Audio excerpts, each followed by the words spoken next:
Olá, meus queridos irmãos, minhas queridas irmãs, aqui é o Padre Paulo Ricardo.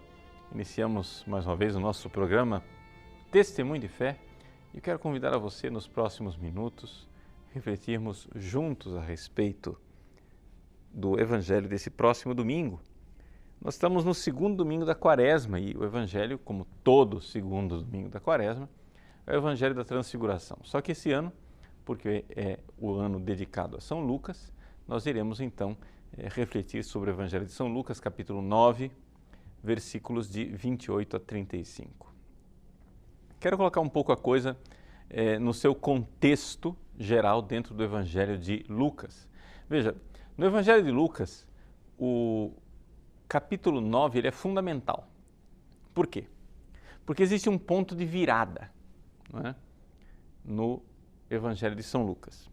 Esse ponto de virada é o versículo 51, em que Jesus toma a firme decisão de partir para Jerusalém. E então, o Evangelho de Lucas se transforma dali para frente numa narrativa da subida de Jesus para Jerusalém.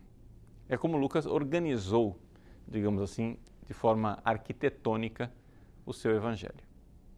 Então, a transfiguração, ela faz parte desta preparação para a virada, ou seja, para esta subida a Jerusalém. Então vamos um pouco olhar o contexto do episódio da transfiguração. Em primeiro lugar, no início do capítulo 9, Jesus começa a se perguntar se os discípulos, os 12 apóstolos, já sabem quem eles são, quem ele é. O Pedro, então, professa a sua fé. É a famosa profissão de fé de Pedro, que é comum aos evangelhos sinóticos, Mateus, Marcos e Lucas. E então São Pedro diz: tu és o Cristo de Deus. Ótimo. Até aí, a profissão de fé. Só que Jesus começa então a anunciar a sua paixão. É necessário que o Filho do Homem sofra muito, seja rejeitado pelos anciãos, sumos sacerdotes e escribas, seja morto e no terceiro dia ressuscite. Vejam, profissão de fé de Pedro, anúncio da paixão de Cristo. Mas o anúncio da paixão não para por aí. Jesus vai e exorta os discípulos a tomarem a cruz junto com ele. E aqui este convite é importante para nós entendermos, não é, por que é que Jesus sobe ao Tabor para se transfigurar.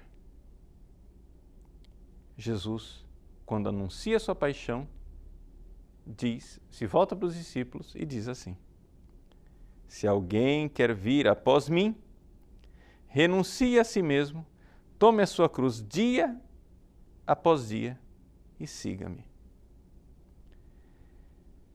Ou seja, Jesus anuncia que ele vai ser crucificado, mas ele também diz que nós devemos abraçar a nossa cruz. A cruz de Cristo, a nossa cruz. Agora então, Jesus sobe ao Tabor, escolhe alguns discípulos, entre os quais está também Pedro, e se transfigura diante deles. Jesus, então, mostra a sua glória.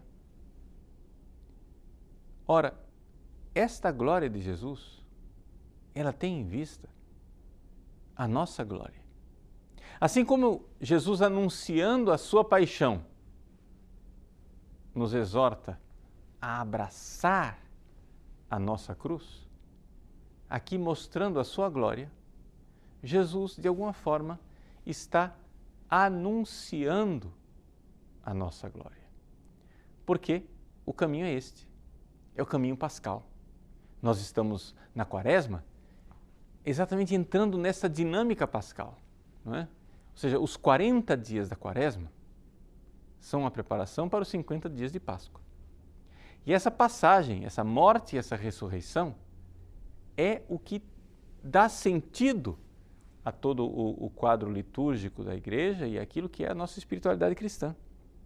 Nós queremos abraçar a cruz na Quaresma, mas nós precisamos recordar por que é que a gente está abraçando a cruz. Nós estamos abraçando a cruz porque nós queremos nos preparar para a glória futura, o céu. Não podemos perder de vista o céu. É isso que o grande teólogo e grande mestre espiritual Santo Tomás de Aquino nos recorda quando ele comenta esta passagem da Transfiguração.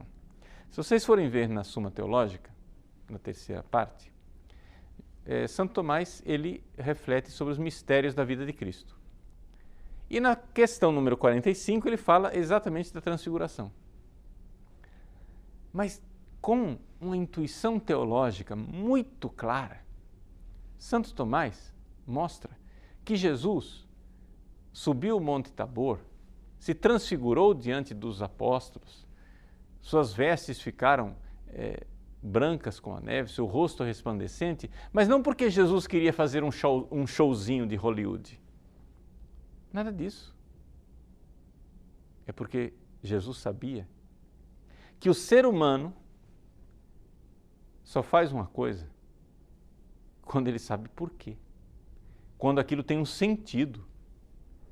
Quando você tem um para onde eu estou indo. E aqui que está a coisa. Santo Tomás, como grande mestre espiritual, ele nota o seguinte: para caminhar retamente, cito Santo Tomás, a pessoa deve saber de algum modo para onde vai. Assim como o arqueiro, antes de lançar a flecha, deve mirar o alvo. Então, nós estamos na Quaresma. Semana passada, o Evangelho nos fala dessa luta, não é? A luta do deserto, a tentação, abraçarmos a cruz. É toda esta parte, digamos assim, de mortificação, o aspecto negativo, digamos assim, da espiritualidade pascal, aquela realidade de morte, de perda, de cruz, de sofrimento, de dor, de angústia. Mas só isso não teria sentido. Se fosse só isso, o cristianismo seria um dolorismo. O cristianismo seria uma espécie de masoquismo, as pessoas se comprazem em sofrer. Mas não é nada disso.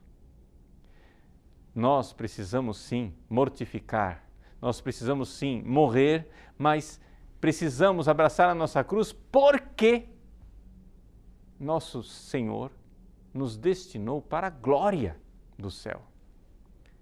Nos destinou para a glória. Então, nós não podemos ser como São Tomé, que na última ceia, perplexo, diz para Jesus: Senhor, nós não sabemos para onde vais. Como podemos conhecer o caminho? Não, Jesus sabe para onde ele vai e sabe para onde nós temos que ir. E a meta, o fim, é a felicidade do céu. É a glória do céu. E por isso ele se mostra na sua glória. Cristo, diz Santo Tomás, com a paixão, devia alcançar a glória. E aqui Santo Tomás leva muito a sério o dado da Sagrada Escritura, que talvez algumas pessoas não tenham se dado conta, não enxergou. Quando Jesus aparece ressuscitado no caminho de Emaús, lá no capítulo 24 de São Lucas, esse mesmo evangelho que nós estamos comentando, ele diz para os discípulos de Emaús: era necessário que o Cristo sofresse estas coisas a fim de entrar em sua glória. Vejam, existe um vínculo de necessidade. Ele precisava passar pela paixão para entrar na glória. Esse vínculo de necessidade, ele existe também para nós. Não somente para Jesus.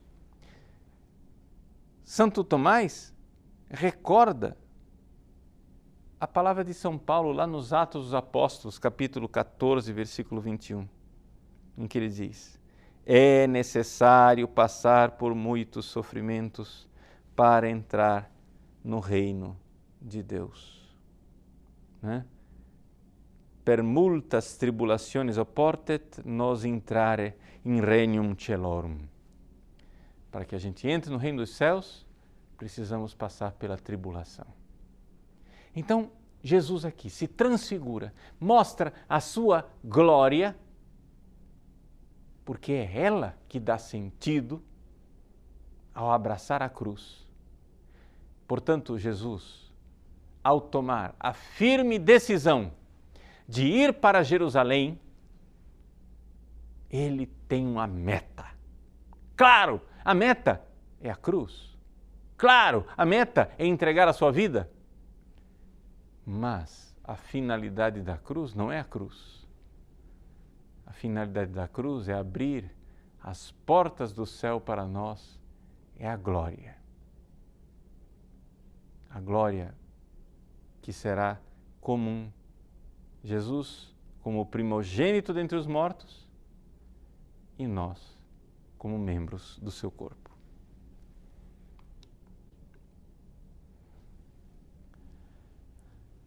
Agora, dentro desta dinâmica da vida cristã como um caminho, não é?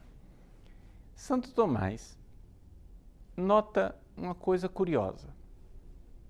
No Evangelho, por 2 vezes, somente 2, o Pai manifesta sua voz e diz: este é o meu Filho, o escolhido, escutai o que ele diz. É isso que ele diz aqui na Transfiguração, mas essa mesma voz, ela apareceu lá atrás, durante o batismo. O Evangelho de São Lucas diz no capítulo 3, versículo 22. Tu és o meu Filho amado, em ti está o meu agrado. Ora, por quê? Pergunta Santo Tomás. Por que é que Jesus recebe esta voz do céu, tu és o meu Filho amado, no batismo, e também este é o meu Filho escolhido na Transfiguração? Bom, a razão é a seguinte: todos esses acontecimentos são acontecimentos salvíficos. Nós somos chamados a ser filhos de Deus também. Ora, como é que a gente pode ser filho de Deus? Primeiro, de forma imperfeita aqui na terra, a partir do batismo. Mas depois, de forma perfeita no céu, com a glória. Então, eis aí a voz do Pai que diz: tu és o meu Filho, no batismo. Nós aqui na terra começamos a nossa peregrinação, a nossa configuração a Cristo pelo batismo. Mas isto será definitivo, isso será algo muito mais perfeito na glória do céu. Primeiro, aqui na terra, pela graça, depois, no céu, a glória. Né? A gente recorda aquela frase do cardeal Newman, que dizia assim: o que é a graça? A graça é a glória de Deus aqui no exílio. E o que é a glória? A glória é a graça de Deus em casa, na pátria. Graça e glória. Começamos aqui pela graça do batismo. Terminaremos um dia na glória. Meus irmãos, eu estou dizendo tudo isso por quê? Porque ao nós entrarmos na Quaresma e vivermos esses tempos de Quaresma, nós precisamos realmente não esquecer o porquê. O porquê é que nós estamos nesse caminho cristão. Porque pode parecer ridículo, mas nós estamos vivendo exatamente um tempo de crise na igreja, porque as pessoas estão esquecendo a meta, estão esquecendo o porquê, ou seja, estão esquecendo qual é o objeto verdadeiro da nossa esperança, a esperança cristã. Infelizmente, de uns tempos para cá, muitas pessoas têm transformado a igreja numa espécie de empresa, numa espécie de iniciativa social, numa ONG, que tem por finalidade produzir um mundo melhor. O que é a Igreja Católica? Não, a Igreja Católica é uma espécie de pedagogia espiritualista, onde as pessoas vão se doando, vão fazendo as coisas para que a gente construa um mundo melhor, uma sociedade melhor. Ora, me desculpem, mas essa não é a finalidade da igreja. A finalidade da igreja é a glória do céu. Nosso Senhor veio a esse mundo não para fazer aqui um mundo melhor. Nosso Senhor veio a esse mundo para nos dar a glória do céu. Neste processo, é claro que o mundo fica melhor, não tem dúvida. Mas uma das exigências para a gente fazer um mundo melhor é a gente nós esquecermos de nós mesmos. E aí o mundo fica melhor. Você pode olhar para a história da humanidade. Todo mundo que quis fazer o paraíso aqui na Terra terminou fazendo o inferno aqui na Terra. Primeiro porque, já que não existe céu, vamos aproveitar e fazer o nosso céuzinho aqui, mesmo que sobre o cadáver dos outros. E isso só criou transtorno. Os nazistas fizeram o que fizeram porque queriam fazer o paraíso ariano. Os fascistas, os comunistas, desde Lenin a Mao Tse-tung, milhões e milhões de mortos porque quiseram fazer o paraíso aqui na Terra. O que conseguiram fazer foi o inferno. Agora vamos olhar para os cristãos. Vamos olhar para os santos.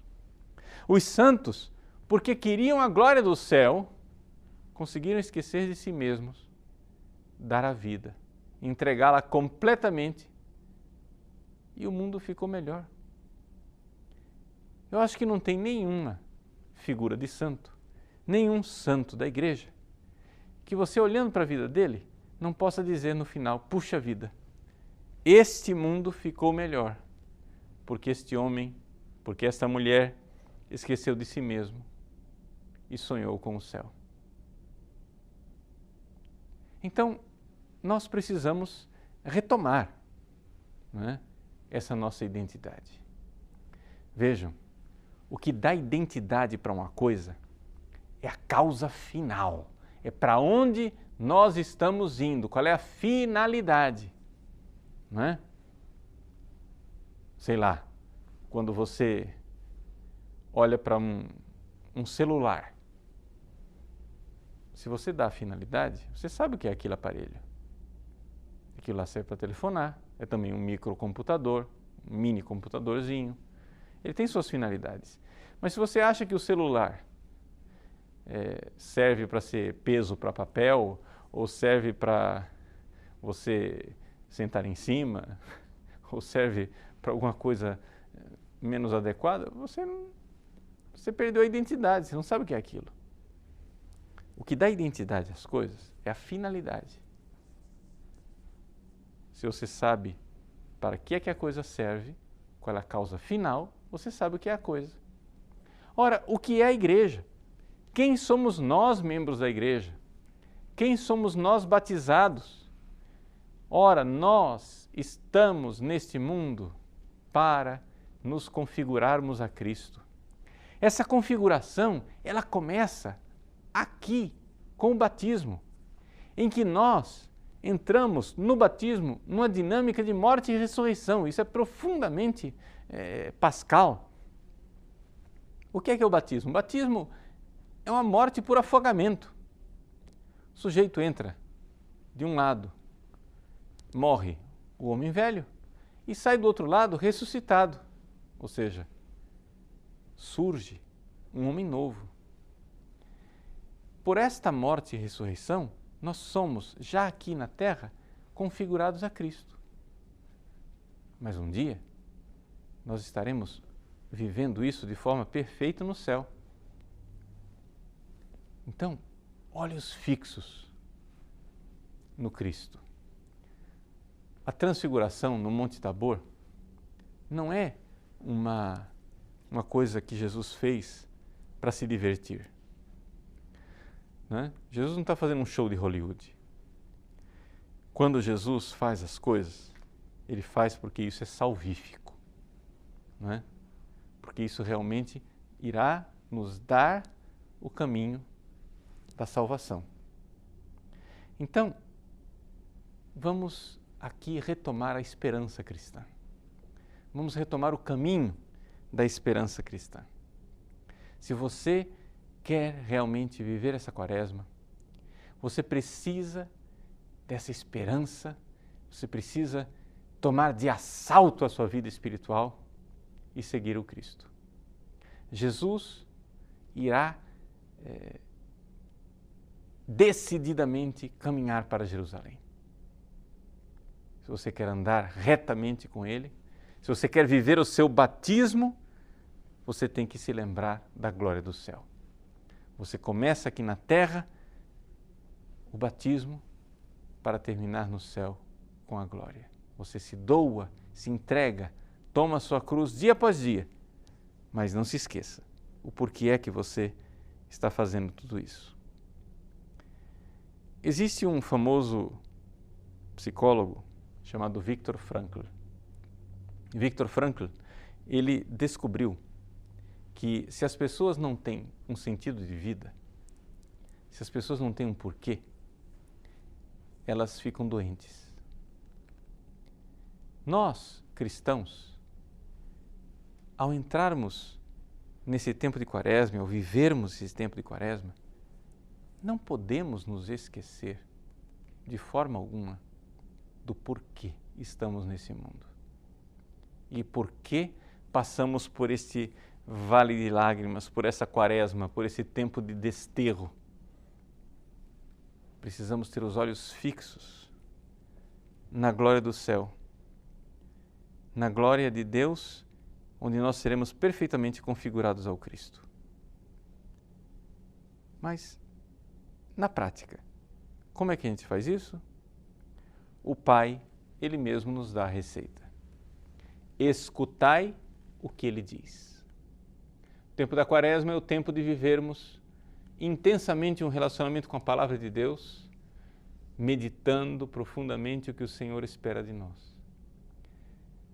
Colocando a nossa vontade pessoal, os nossos caprichos, nossos desejos pessoais na máquina de triturar. Trata-se de realmente nos configurarmos ao Cristo pela transformação da nossa vontade. De uma forma bem prática, nós estaremos no caminho da filiação divina, no caminho de sermos filhos, se nós ouvirmos a palavra de Deus com a nossa obediência. Ouvir é isto e obedecer é isto. A palavra obediência tem tudo a ver com ouvir. Obaudiência é ouvir com intensidade. Nós precisamos, de alguma forma, crucificar nossa vontade. Tome sua cruz dia após dia. Crucificar nossa vontade significa renuncia a ti mesmo, teus caprichos, tuas veleidades. Nós somos muito egoístas. E ouvindo a palavra de Deus, transformando a nossa vontade na vontade divina, nós estamos passando pelos Calvários, passando pelo Monte das Oliveiras e pelo Calvário, para um dia chegarmos ao Tabor da Transfiguração. Que Deus abençoe você e lhe dê uma santa quaresma.